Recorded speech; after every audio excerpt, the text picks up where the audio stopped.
really not just look at it from my point of view, but from the other person's point of view.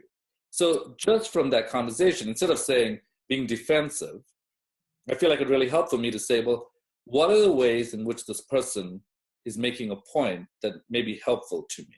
And that's a really useful reframe. I think every time there's a conflict, the first thing we want to do is defend ourselves. But what if you say, is there a way in which what you're saying could be helpful to me? Because maybe it could be helpful to me. Maybe I can learn that. For example, I think another example of this was someone saying, and this is actually a very difficult one for me, and it's going to be controversial for me to say this live, but we're so excited. Well, there was somebody who talked to me about the fact that, so she said, I think what people don't understand, like people are talking about undocumented immigrants, and they're talking about sort of the threat to immigrants. They don't really feel anything. And so my whole feeling, so first I was like, well, help me understand this. Like, why is it okay to be illegal? And why is it okay to be in this, like, why even have that definition of legality if you're not going to care about it? And of course, everybody went sort of completely crazy in response. They were like, what are you talking about? Breaking up families, doing this. And then because she's a friend of mine, she said, actually, my daughter is in love with an immigrant who's undocumented. And if he gets sent out of here, she might have to leave. And that has big implications for our family. Yeah. And that's when I was like, this is so interesting because she's my friend, I wanted to defend her personally without actually changing my political view. And I was like, oh my God, here I am. I'm being a hypocrite about this again, because of course I'd want to help my friend about this. But that's the kind of thing that this election can make you confront in yourself. It's like, wait a minute, like I've got two kinds of beliefs. I've got a kind of social belief, which is like, I don't have a huge judgment about it, but just by definition, if it's not legal, it's not legal. I can't pretend like it's legal. But also, it's made me think, I think I actually value my friends over and above what social policies are. Like, I'm not going to defend even a social policy that I believe in if it's going to hurt my friends. Well, that's interesting too, because you bring up that through the conversation and being curious, you can actually get more in touch with your own beliefs and maybe even discover where some of the stress comes from. Because I think a lot of people don't even have that recognition that we can feel. I literally remember, so I'll make a little, whatever, I don't think it's controversial, but around the election and, who I was kind of rooting for. But I remember in that moment of, I actually went to sleep before I knew what happened. I got up, went to the bathroom with my phone, and I was like, okay. And I remember seeing the result and feeling so shocked, but then also thinking, I think I would have been shocked either way. So just that acknowledgement of that there is that disconnect, and being able to have conversations with people to pull out from us, what are my values and what do I really believe? Because ultimately, isn't it about aligning our energy with what matters most to us? And we can't do that if we're not aware of what matters. Yeah, because I think on a day-to-day basis, I think I originally started out in the world as a kind of apolitical person, because I was just like, so many other things to care about. I feel like I'm doing my social service, I'm a doctor, I'm taking care of people. So in terms of caring about the world, I was expressing my caring through my work. But I think over time, I began to realize that having no view could also be harmful. And, as we saw, so many people in the country did not vote. And I think that it may seem convenient for a while. And again, I wouldn't judge somebody for that really, because I know what it felt like when I was like, whatever's happening, I'm too busy to do my work. But at the very least, it makes you think about that. It makes you think, why don't I take a step back and ask myself, do I want to care about this? And maybe I should, because I'm a part of it. And that doesn't mean somebody else should feel that way. That's just an example of something that I learned about myself. And so I just see it as a learning opportunity.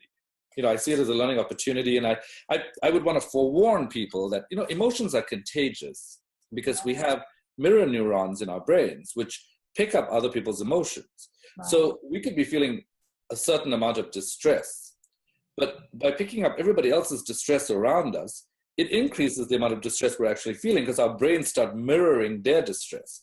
So all of a sudden, you're carrying everybody else's distress in addition to your own. And that, I would say, it's a nice gesture. But, we all have hearts and brains. And the reason you and I are talking about stress is we need to protect them. Yes. And we need to use the stress for good rather than against our bodies. I love you. I just love everything you're talking about. And I, just like stress is contagious, I know love and affection and positivity is contagious. So on that note, I'm giving a shout out. I'm going to give a shout out to my friend Sporty, who's watching us right now, who I love dearly. A wonderful man.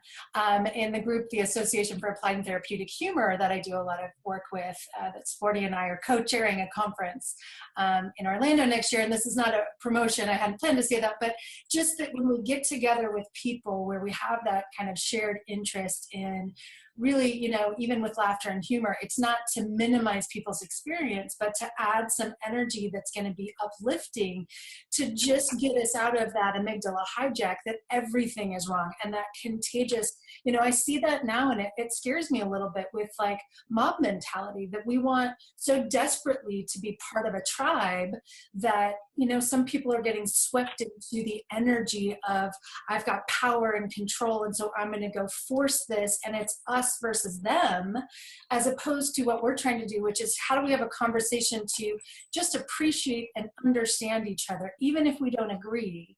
Just that appreciation can take us to a more calm place where our frontal lobe can actually work more effectively to make better decisions. Am I saying that correctly? I mean, you're the brain expert. So.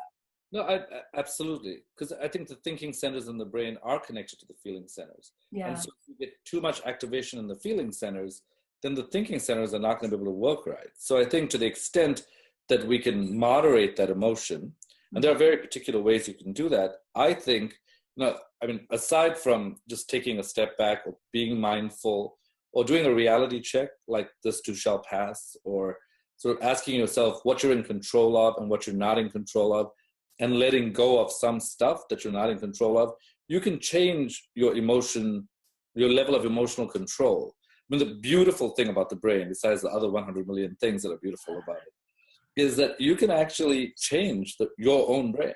Yeah. It's called neuroplasticity. Every human being is endowed with this ability. So I think that this mob mentality that you're talking about, it has its function, but I also think that it works best when you can use it to reflect on yourself and your own priorities.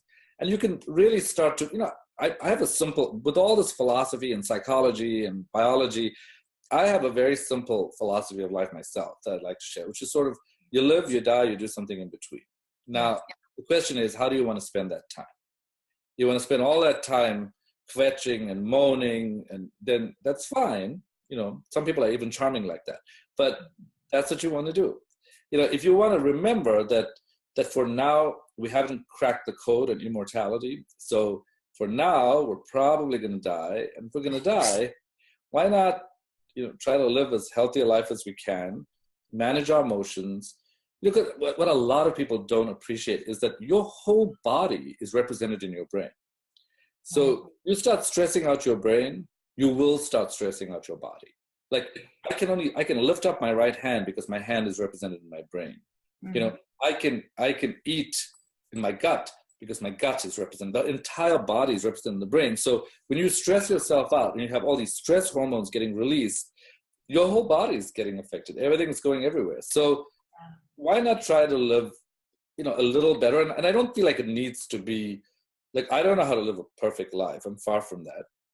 Someone actually asked me recently whether I would even run for office. And I was like, I don't think I meet the criteria. No, thank you. Yeah. So and part of that is sort of like, well, for every person, the degree of adjustment is different. And I think for every person, there's no one size fits all solution, but there are frameworks of understanding. And I think the frameworks we're talking about are stress can be good and bad. Right. So for the good stuff, let's try to make it more good than bad. Yeah. We're saying when you have emotional overwhelm, let's realize that it's affecting our thinking. Let's not try to do that.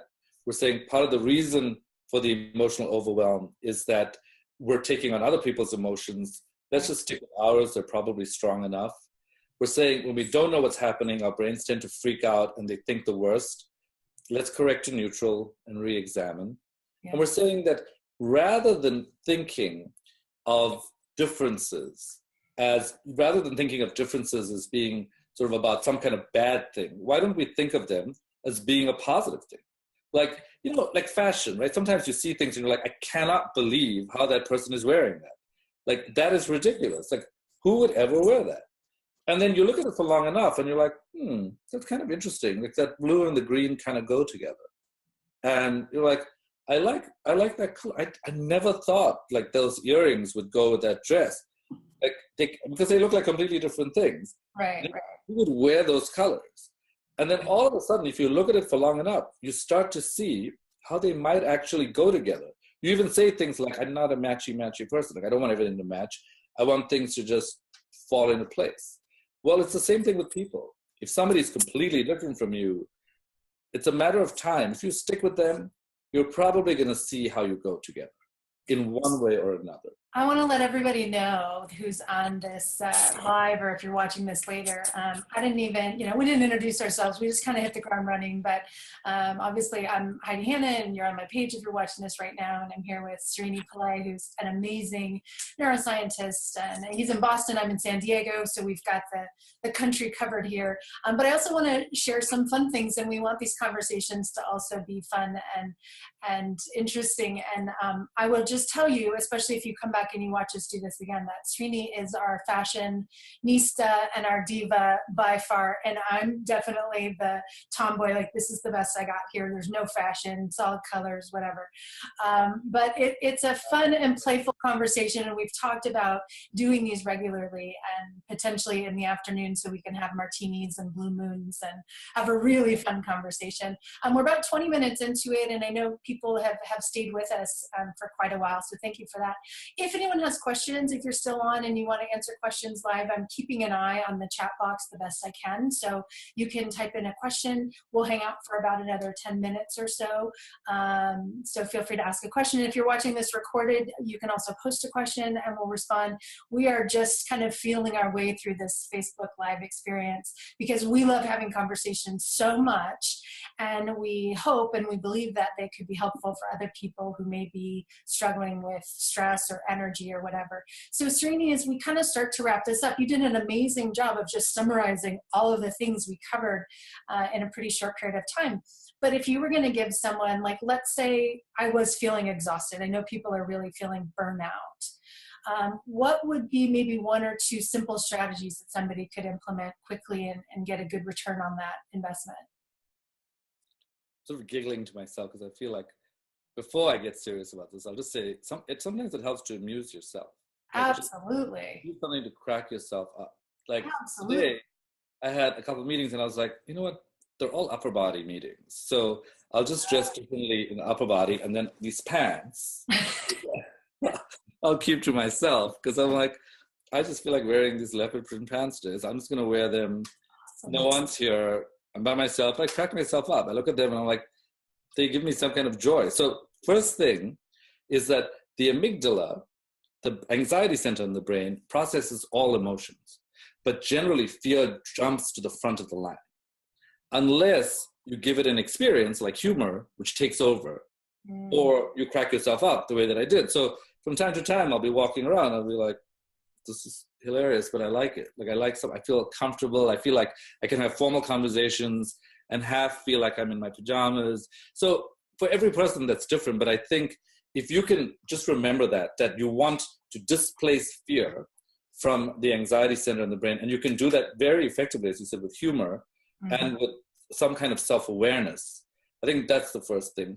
That's great. And I want to add just real quickly on the humor element that we know through research that humor is this multifaceted experience, that it happens cognitively with, seeing wit and irony. And it's this mental and emotional and physical. If you actually laugh, there's the physical release.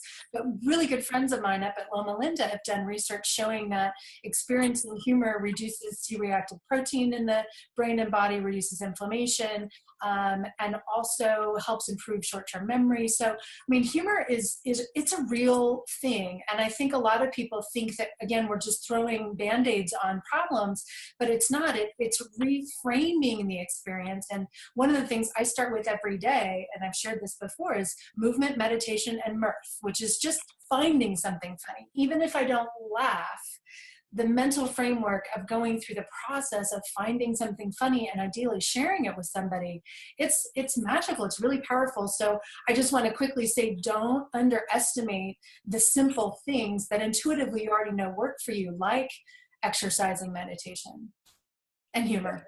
Exercise and meditation are amazing ways, I think, to manage this issue of anxiety. I think for the most part, it's really about perspective and mindset shifts. It's about recognizing that you may not be able to change the stress of the external circumstance, but you do have the power to change your own brain.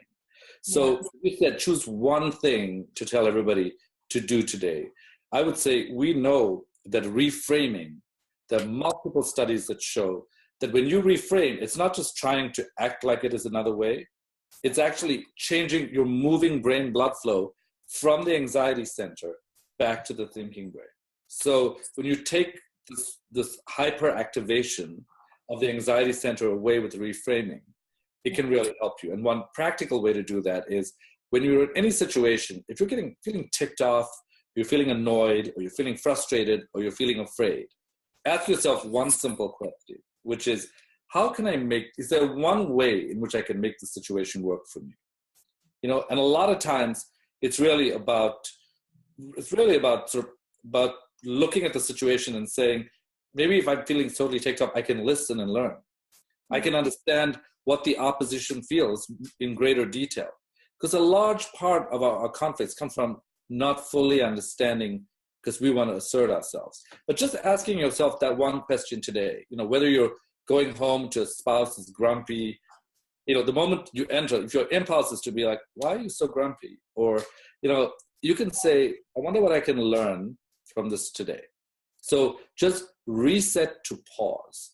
And by resetting to pause and creating the habit of resetting to pause, it's amazing what that moment of unfocus can do. It can bring on the most creative solutions. It can reduce anxiety. And, you know, there's like a million ways in which you can manage that. But I think the message for today from our conversation, in terms of uncertainty, in terms of managing emotion, in terms of not just jumping into the bad aspects of stress, but recognizing that it can be good, all of that stuff amounts to reset to pause and re-examine and reframe. I love it. And Recharge, which is my new book, perfectly timed. It's not really that new, I'm just kidding. But I love all the stuff. I always say you have to recharge your physical body and then rethink the framework, the lens that you use, and then redesign your environment to actually support that. And don't underestimate that secondhand stress that you're picking up from other people and minimize that. I mean, again, I'm looking here and I just opened my laptop just to make sure I wasn't missing any questions.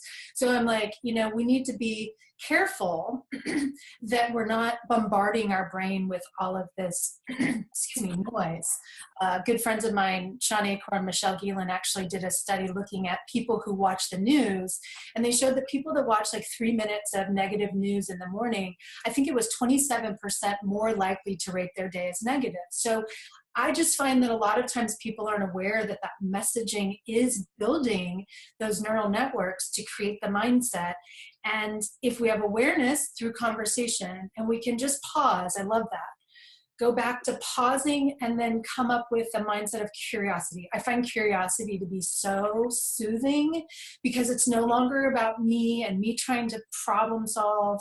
It just allows me to connect, and connection, I mean, I feel like we should maybe end with that. I mean, connection is so powerful and important, to be curious with the connections that maybe aren't totally aligned, and then to be open to deeper connection and meaningful connection with people that, you know, my friend Evian and I call deathbed friends, the people who are going to be there, you know, through it all with you. And you're one of those for me. I'm so delighted. And you met Evian just about a week ago. So you know the kind of energy that he brings, and Danny Friedland and all these other people that we're building this great community with. I love them. I think they're amazing. And I think I do, of course, I adore you. I'm looking forward to doing so many more of these with you. Because I have to say this, which it's such an interesting psychological process. Like in therapy, I just had a moment of mind meld with you. And the reason was when you brought it down to curiosity, I literally was saying in my head, surf the net to positivity. And that, and so I was like, this is so interesting that you and I just landed on exactly the same note, no preparation, no planning, because I got to the point where when you were saying that, I was saying it's kind of a fun experiment. If you're surfing the net, rather than just doing like clicking on whatever link you want to click on, click only on the links that look funny or positive, and do that even for 10 minutes. Yeah. And that all that is being curious about positivity. And that's a cool learning experience as well. Absolutely. And we actually started, one of my best friends and I, Karen Buxman, who hopefully is watching either now or she'll definitely watch later if she's not watching now. I'll make her. But we started a group called Beyond Funny. And so there's a Facebook page called Beyond Funny. There's a website, it's beyond-funny.com. But the whole purpose is to put out that healthy humor because we want to be careful with humor. It's really powerful. So we don't want to use it in hurtful or bullying ways. Right. But I found just to have like I call it my recharge folder of humor or positivity or inspiration or different things I can tap into throughout the day when I need that kind of a nudge. And I would hope that, you know, this community that we're building will be that as well. These intentional conversations that are uplifting, but also real, like authentic conversations about some of the stuff that's not pleasant, that is out of our control, and what we can do to start to lift each other up. I think that technology is beautiful in that sense. It can also hijack us if we're not careful. So we want to be intentional about that. Absolutely. Wonderful. So let's wrap up. I had no idea. I was thinking maybe 20 minutes or so, and we've got about 30 minutes. And again, I want to thank everybody who's tuned in live and people who will be watching this later. We are going to be doing this again. So if you like it, then let us know.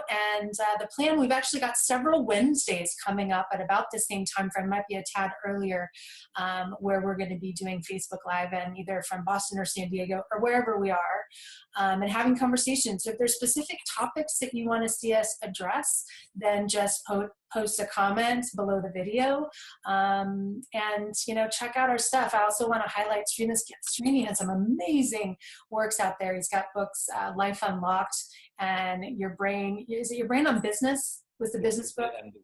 Phenomenal. Like I had a study group around this book. It was so good. So he has incredible work, and one coming up next year that I'm even more excited. Let's not even tell anybody. Let's talk about that next time. So that'll be the cliffhanger.